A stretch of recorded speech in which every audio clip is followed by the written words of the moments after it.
Thank you for watching, and remember to like this video and subscribe to my channel. Thank you for your support. Now, to learn more about how you can make a donation, head over to onewarmcoat.org. What a great thing that they're doing, and it may not be long before we need those winter coats. Before you know it, and snow shovels. Yeah, there's some snow in the forecast next few days. By the way, today the Weather Channel revealed the winter storm name list for this year. There's some good ones out there, and really, truly, right off the bat, I like the A name, Atticus. Yeah, when I think of Atticus, the theme, I guess, this year is what's old is new again, right? So when I think of Atticus, I think To Kill a Mockingbird, I think of Downton Abbey. I didn't watch that one, but I get it. So this is new again. There are some really good ones on here, and maybe your name is on this list.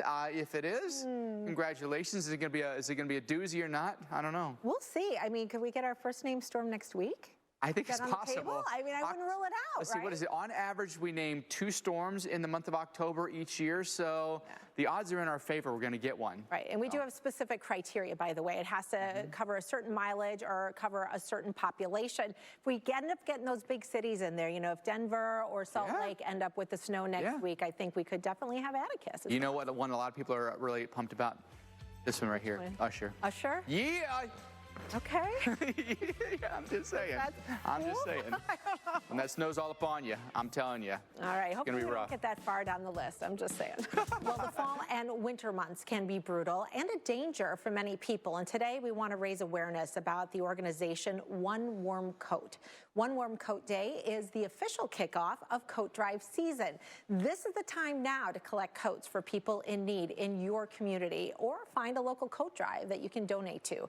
Our meteorologist Paul Goodlow has all the details. Dr. Nab, as always. Well, we want to talk about our next big system because it's already waiting in the wings. In fact, it's a couple of storms that are out in the Pacific that are going to be working their way across the country and bringing some really significant changes, especially across parts of the West. We're talking about the potential for our first significant snowstorm of the season, but also severe weather on the front end of all of this. So this all gets started as we head into the weekend. We'll have a first little dip into our jet stream. That's our first storm, but it's really the second one that's going to be the stronger storm, more influential, and help to draw in some of that colder air coming in and wrapping around on the backside of all of this. We'll have plenty of moisture to work with, widespread flowing in from the Gulf of Mexico and then going up and around that area of low pressure. It's going to get lifted up the mountains, and we'll see that cooling process. And yeah, that snow is going to be coming down in spots. Now, the models have been picking this up for a number of days already,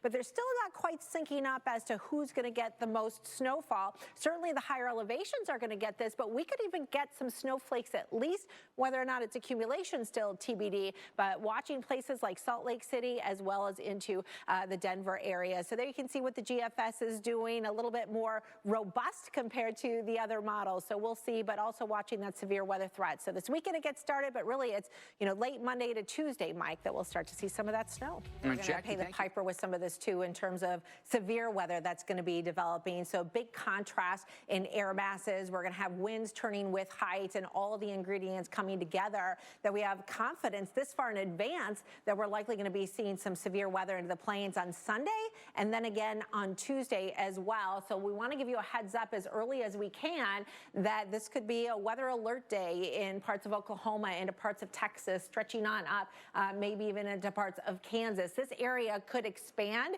and we're also going to be likely to see some darker colors as we gain more confidence as to all the ingredients coming together and just how significant this storm could be. So this is going to be a dry line kind of a setup, and storms will develop along that dry line. Out ahead of it, we're going to have some energy available for storm growth. We've already had a lot of moisture in place here. That's not going to go away anytime soon, and we've got plenty of warmth this time of the year as well. So all those things coming together with those winds turning with height means we could get some supercell thunderstorms. So not just severe weather, we're also talking about all forms of severe weather, Mike, including a couple of tornadoes.